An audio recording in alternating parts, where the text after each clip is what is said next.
brought back. Kara McVeigh-Jones wants to know,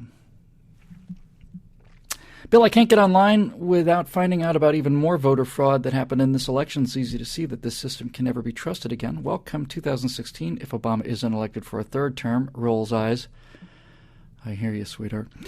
How can we even go about knowing full well that the whole thing is completely corrupt? Also, what do we do to change this system altogether? Well, I had this question at an event I did in Fullerton yesterday. That's why I couldn't do Stratosphere Lounge yesterday. I was speaking out in Fullerton. Somebody said, what do you do about the voter fraud? And I think there's a couple things you can say about the voter fraud. First of all, it turns out, as I'm sure most of you know, that there was something like 57 precincts in Philadelphia. It may have been 100 and something, but I know for a fact it was in the 50s, where Mitt Romney did not get a single vote. Not a single vote. I have to interrupt myself because I see Marka Mink says you can get a patch to run MechWarrior on new machines. My God, man, send me a link. I'd do anything to get that thing back up again.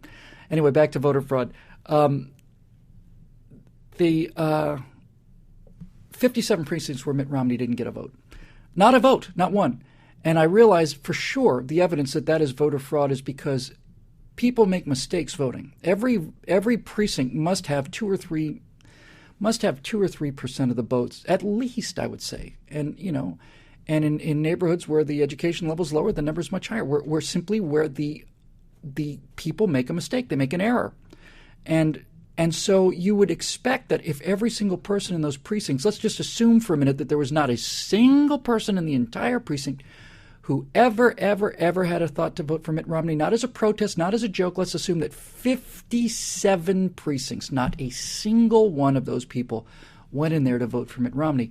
Random error alone, just people making mistakes alone means that there'd be scores, if not tens, or tens, if not scores of votes for Romney just because people make mistakes. So the fact that 57 precincts went without a single vote for Mitt Romney is utter and complete statistical proof that there was voter fraud all up and down the system. What I said to the people in Fullerton yesterday was basically this. I said, I will basically say to the President of the United States, listen, you people are the ones that are committing this fraud. All of this fraud is done by Democrats. All of the electronic machines defaulted to Obama, tried to vote 3 times for Romney, and it was only on the 3rd time that it showed Romney.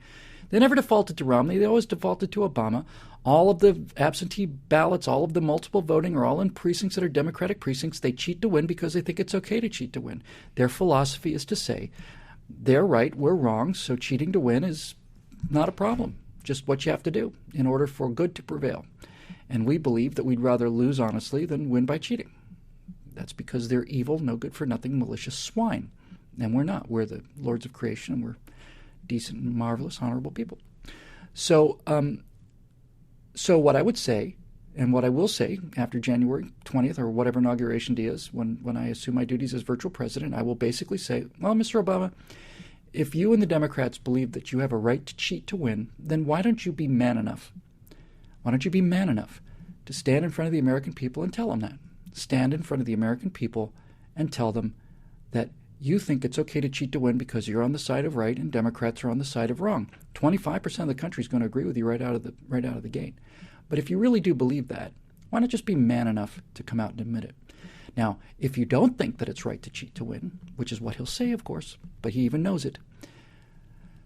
If you don't think that it's right to cheat to win, then why don't we do this, Mr. Obama? You and Acorn and the rest of the Democrats have taken what was once the most honest voting system in the world and turned it into a third world country. So next election, 2014, 2016, and however many elections it takes until both sides, not our side, not your side, both sides are satisfied that this is a fair election, why don't we go ahead and vote like a third world country? In 2014, why don't we simply have every single precinct in America have a little pot of purple ink, and when you hand your ballot in, they won't take your ballot until you dip your index finger in that purple ink. Everybody I know wears those little I voted badges, the little stickers every 2 years. It'd be a point of pride, right? Be a point of pride for me. So why don't we do that? Now, that won't solve much of the fraud issue in terms of people who can't vote, who are not legally allowed to vote. But simply the dipping your fingers in purple ink will absolutely prevent people from voting twice, because every single precinct should have monitors from both the Republican and the Democratic Party. And if you dip your finger in purple ink like they do in Iraq and other third world countries, at the very, very, very, very least, we won't get the people voting 2, 3, 4 times. Because, and certainly in California, I don't know if it's true for other parts of the country, I'm sure it is. I walk in there and they say, "What's your name?" I say, "William Whittle." And they say, "Here's your ballot." And if somebody walked in ahead of me and said William Whittle, and I know somebody who had this happen to them, they went and said, "My name's Mark Johnson." Well, Mr. Johnson, you voted already. No, I haven't. Well, somebody's come and cast your vote for Mark Johnson in this precinct. Really? Is that right? Well, that's distressing. So the real Mark Johnson gets a provisional ballot. The person who stole his identity gets the real ballot. So ink on the fingers is the first thing I would do. The second thing I would do is to say absentee ballots.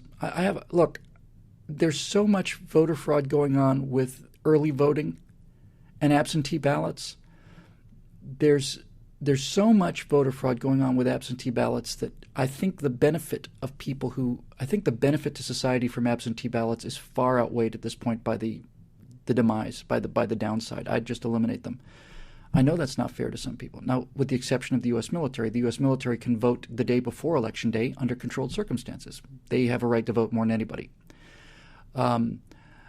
So absentee balloting, I think, is a real problem. This business about having early voting a month early, of course the Democrats want that because they cheat. So you can vote in Ohio, or you can vote rather in Minnesota early, and you just march on over to Ohio and vote there on Election Day. This early voting's got to go. And the final thing I would say, and what I said again on Wednesday about the voter fraud issue, Kara, is I would go directly at this. You see, this is why this virtual presidency thing is going to be effective, because no one else seems to be willing to speak the truth about the issue. And the truth about voter fraud and voter suppression is this. Eric Holder, the Attorney General of the United States, says that it's racist to demand that people present an ID in order for them to vote. He says it's unfair to low-income voters, especially black voters, inner city voters.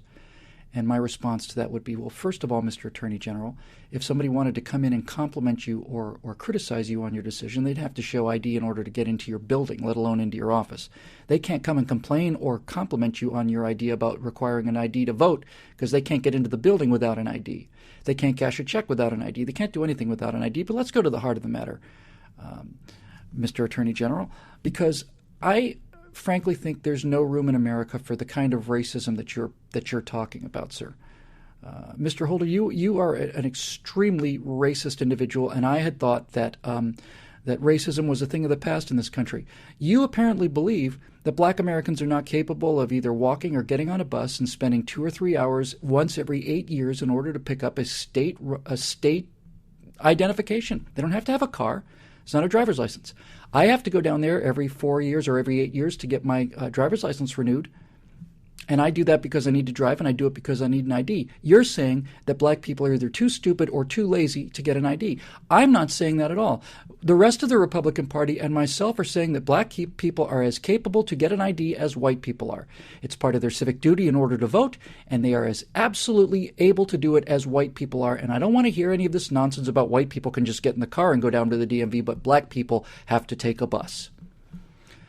I'm sorry. I spent most of my teenage years taking buses to and from, and taking a bus is not too much to ask every 8 years for you to have the opportunity to vote. And let's not can we just stop dicking around, please, Mr. Holder? We know for a certain fact that every single one of the low-income voters that you talk about have IDs because they can't cash checks without them. They can't go to the supermarket. They can't do anything without an ID. So of course they have IDs. And there's no obstruction to them getting IDs at the well, first of all, there is no obstruction to them getting. The idea that they can't get one is a lie. It's just an outright lie. It's a lie that you tell with a straight face so that you can cheat at elections. It's quite simple, really. But even if it were true that there was an obstruction to getting an ID. The obstruction is it's a bit of trouble. It's a bit inconvenient. It takes some of your day. You have to perhaps get on a bus. It's inconvenient. That's not an obstruction. That's an inconvenience. And you cannot make the case that this obstruction is racially based. You can't say that a person in line at the DMV in order to get their ID has to wait longer or come back 5 days later or whatever, where a white person doesn't. It's absolutely, utterly untrue on its face. And it's a racist, despicable, low comment, Mr. Attorney General, because unlike you and the rest of your party, I do not think that black people are stupider or lazier than the rest of America. I think they're just like everybody else in America. They're composed of individuals. Some individuals are lazy. Some individuals are stupid. Some individuals are stupid and lazy. Most people aren't any of those things. Most people are more than willing to go out and get IDs because we both know they already have them. So somebody has to stand here and call them out and say, you want no voter IDs because you people cheat to win elections. You cheat to win. And we are simply saying to the American people, if you really believe that you're right, then stand up and tell them we think we should have a right to cheat while the Republicans shouldn't. And if you can't, you better make a better case than this about why voter ID laws are racist or discriminatory against anybody, because they're clearly not. But the problem with our society today is that no one is willing to speak the truth about anything. No one speaks the truth about anything anymore. We simply lie back and take it. The reason I took this question, Kara, is because it goes, it's a great question anyway, but the reason I wanted to take it was because it goes to what I've been saying again and again and again since the election, and that is the conservatives in this country have Stockholm Syndrome. And Stockholm Syndrome is what happens when you have a gun to your head. When you're a hostage and somebody has a gun to your head, you do everything you can. It's not even conscious. You're not even aware of it. But you do everything in your power to ingratiate yourself to the person who has a gun to your head. You want to make them like you. You don't want to cause trouble. You want to be friendly. You want to agree with them. You want to be on their side. Hey, this guy's right. Why don't you fascists out there in the U.S. Marine Corps leave these lovely Arab terrorists alone? They're not like, you're trying to save your own life. And when we don't simply stand up to guys like Eric Holder and say, Eric Holder, you're a miserable, low-life, lying, racist son of a bitch. That's what you are. You're a low-life, racist son of a bitch. And I use that term under great, great, great care and caution, because the reason I say that you're a son of a bitch and evil is because you know as well as I do what this is all about. And you are prepared to divide this country up into tribes and rule over the ruins of it. And I'm not going to simply stand here and let you get away with it. You're a rotten, no good, for nothing, racist son of a bitch. And I am not going to stand, sit, still, walk quietly while you go ahead and perpetrate this outrage on the American people. So if you think you have a right to cheat, you get out there and tell them you think you have a right to cheat. I think we have to play fair. I think you show a voter ID and I dip your finger in ink. And you know what that would mean? Does that mean it's a big Republican advantage? No. It means that we are both playing by the same set of rules. And you can't stand that idea, because every time we play by the same set of rules, you miserable lowlife sons of bitches lose.